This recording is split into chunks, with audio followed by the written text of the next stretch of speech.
안녕하세요. 이번 영상에서는 H1B와 나노젠 나노코박스에 대해서 분석해 보도록 할 텐데요. 영상 본격적으로 시작하기 전에 좋아요, 구독, 알림 설정까지 해주시면 감사하겠습니다. 자, 여러분 오늘은요, 베트남 현지에서 굉장히 의미 있는 소식이 들려와서 제가 여기 대해서 말씀드리도록 할 건데요. 특히 오늘 말씀드리는 내용이 굉장히 중요하다 보니까 영상 끝까지 봐주시면 감사하겠습니다.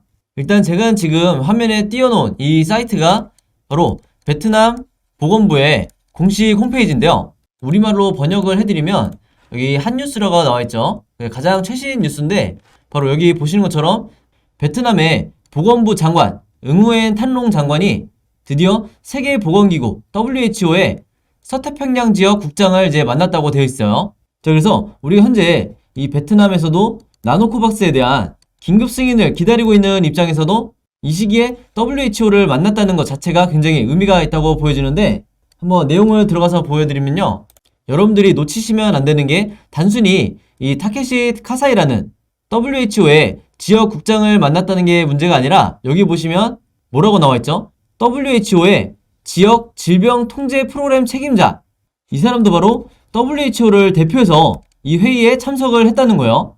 그래서 이것만 봐도 아시겠지만 여러분들이 단순한 미팅 차원의 이런 회의가 절대 아니다, 이렇게 말씀드릴 수가 있는 거고, 그동안에 이 베트남 보건부 측에서 WHO에 지속적으로 뭘 요구했죠? 자국에 이 백신이 허가가 된다면 이후에 신속하게 WHO에서도 긴급 승인을 해달라, 이렇게 계속해서 요구를 하고 있었죠. 그래서 우리가 나노코박스가 이 긴급 승인이 임박한 상황에서 예상을 해볼 수가 있는 게, 지금 이 WHO와 이렇게 긴밀하게 얘기가 오간다는 거는 베트남 내부에서 승인이 떨어진다고 하면 이후에 WHO에서도 빠른 시일 안에 긴급 승인이 떨어질 가능성이 굉장히 높다, 이렇게 우리가 예상을 해볼 수가 있는 거죠.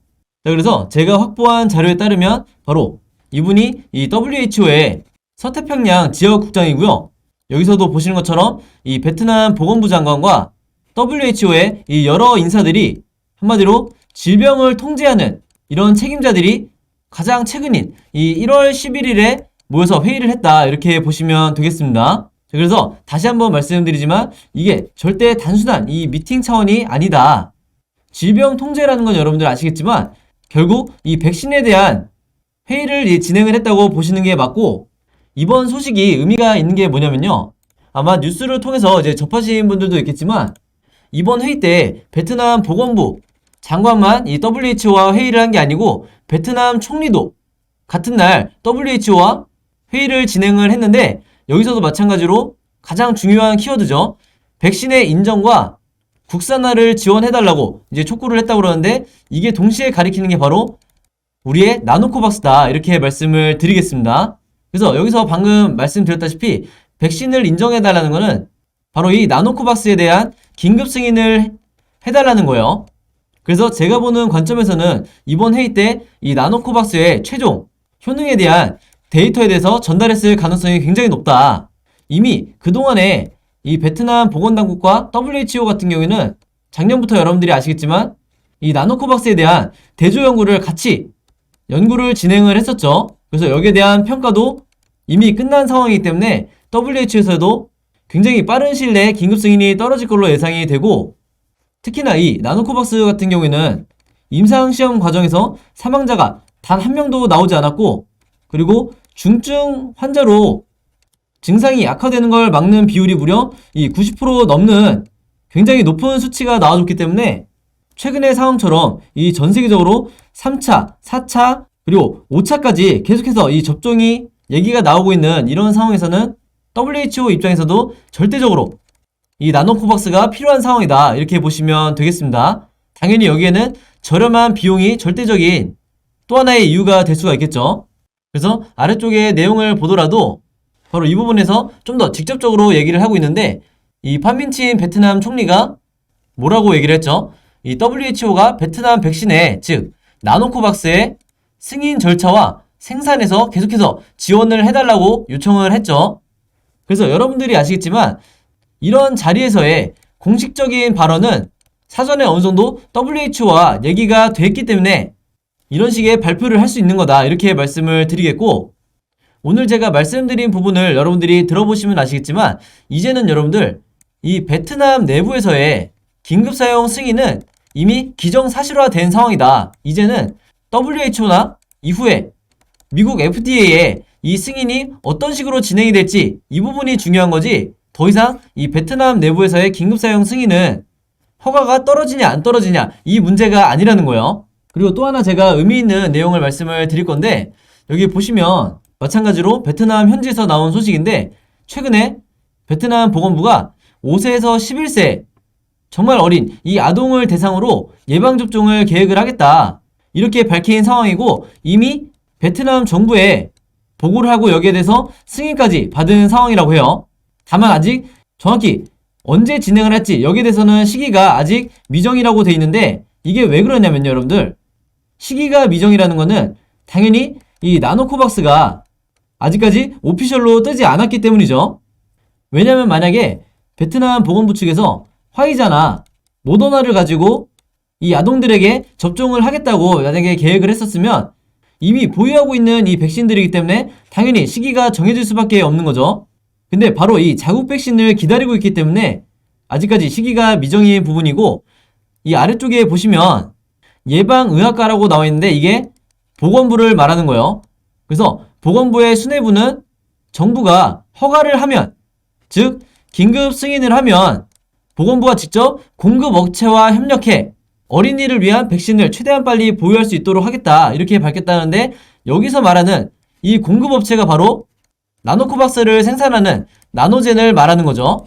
왜 보건부가 이 나노코박스에 목을 맬 수밖에 없냐면, 여러분들이 아시겠지만 화이자나 모더나 같은 이 mRNA 백신은 아동은 물론이고 청소년에게도 최소한의 이 안전성이 입증이 되지 않았기 때문에 베트남 정부에서 망설이고 있다, 이렇게 보시면 되겠는데, 제가 왜 이렇게 말씀드릴 수가 있냐면, 여러분들이 작년 말에 11월 이후에 이 상황을 보시면 아시겠지만 이때 당시에 베트남 정부 측에서 청소년에 대한 백신 접종을 허가를 했다가 5명이 넘는 이 청소년들이 결국에 사망을 하고 말았죠. 그래서 이 사망 사건 이후에 결국에는 접종을 중단한 상황인데, 청소년뿐만 아니라 아동은 더 민감한 사안이죠.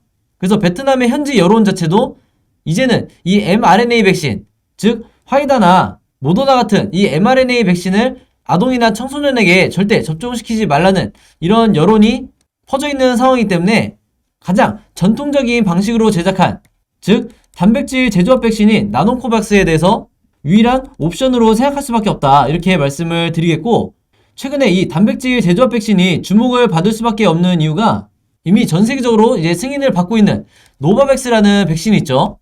그래서 이 노바백스 같은 경우에는 제가 잠깐 설명을 드리면, 우리의 나노코박스보다 이 한 발 빠른 이런 단계를 밟아가고 있는데, 이제 얼마 안 있으면 FDA에 정식으로 2월달에 이제 승인을 받을 거라고 해요. 그래서 우리의 나노코박스도 이 노바백스처럼 같은 단백질 제조합 백신이다 보니까 똑같은 안전성과 보호 효능을 입증한 이런 상황에서 우리도 같은 절차를 밟아가야 된다. 즉 베트남 자국에서 긴급 승인을 받은 이후에 WHO, FDA까지 이 순서로 우리가 가야 될 텐데, 이게 2022년 올해 진행이 될 거기 때문에 여러분들이 막연하게 이제 우려하시는 재료 소멸에 대한 이 리스크는 전혀 없다고 보시면 되겠습니다. 아시겠죠? 물론 중간중간에 이 세력의 개미털기를 위한 급락 이후의 급등, 이런 패턴이 계속해서 반복이 될 텐데, 여러분들이 여기에 대한 일정만 미리 알고 계시면 절대 순간적인 단기적인 패닉에 손절하실 필요가 전혀가 없다, 이렇게 말씀을 드리겠습니다. 자, 그리고 제가 오늘 한 가지 더 이제 공개를 하자면, 현재 이 나노젠 측에서 추가 데이터를 작성하고 있다고 제가 어제 영상을 통해서 말씀을 드렸죠.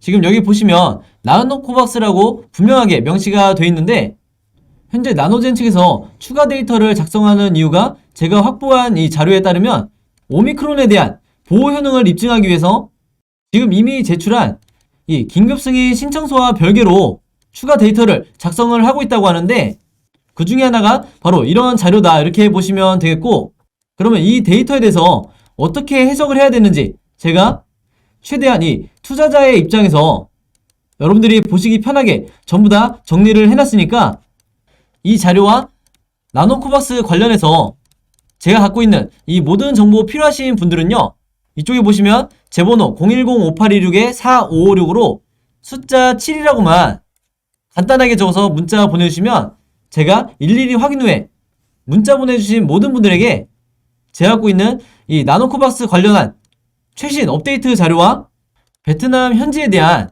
현재 나오고 있는 가장 빠른 소식까지 제가 종합해서 전부 다 보내드리도록 하겠습니다. 당연히 무료로 공유해드리는 거니까 여러분들이 절대 부담스러워 하실 필요가 없다고 말씀드리고요. 그리고 한 가지가 더 있죠.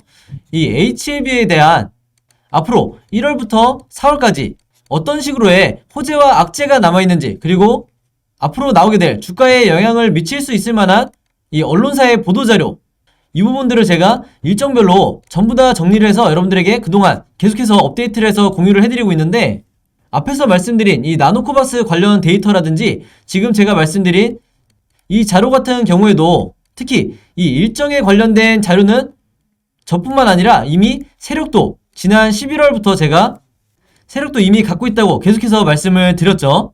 바로 그렇기 때문에 제가 우리나라의 이 개인 투자자들을 보호하는 입장에서 이런 고급 자료인데도 전부 다 무료로 공유를 해드리는 거고, 이 자료도 마찬가지로 필요하신 분들은 제 번호 010-5826-4556으로 숫자 7이라고만 간단하게 적어서 문자 보내주시면 마찬가지로 전부 다 제가 정리해서 보내드리도록 하겠습니다. 결국에는 여러분들이 직접 매매를 하시는 거기 때문에 우리나라 같은 이 정보의 불균형이 심한 주식시장에서는 결국 첫째도 둘째도 정보다. 이 정보가 뒷받침되어 있는 상태에서 여러분들이 어떤 식으로 매매 대응을 하든지 수익을 낼 수가 있는 거고, 이 정보가 없는 상태에서는 단기적인 이 세력의 개미털기 여러분들이 당할 수밖에 없다, 이렇게 말씀을 드리는 거고요. 마지막으로 한 가지가 더 있죠. 현재 이 HLB의 주가로부터 앞으로 어떤 식으로 이 캔들의 흐름이 나오게 될지 항상 여러분들이 최소 이 세 가지의 매매 시나리오는 갖고 계셔야 된다고 말씀을 드렸는데, 이 캔들의 예상 흐름도 제가 그동안에 지난 9월부터 12월까지 계속해서 업데이트를 해서 여러분들에게 보시기 편하게 이 차트 그림 형식으로 해서 여러분들에게 문자로 일일이 답장을 드리고 있죠. 그래서 여기에 대한 제가 직접 만든 이 시나리오 자료도 필요하신 분들은요, 마찬가지로 제 번호 010-5826-4556으로 숫자 7이라고만 영상 보시면서 남겨주시면 제가 앞에서 말씀드렸던 모든 자료와 함께 한 번에 정리해서 공유해드리도록 하겠습니다. 자, 그럼 여러분 오늘 영상은 여기까지 찍기로 하고요. 저는 다음 영상으로 뵙도록 하겠습니다. 감사합니다.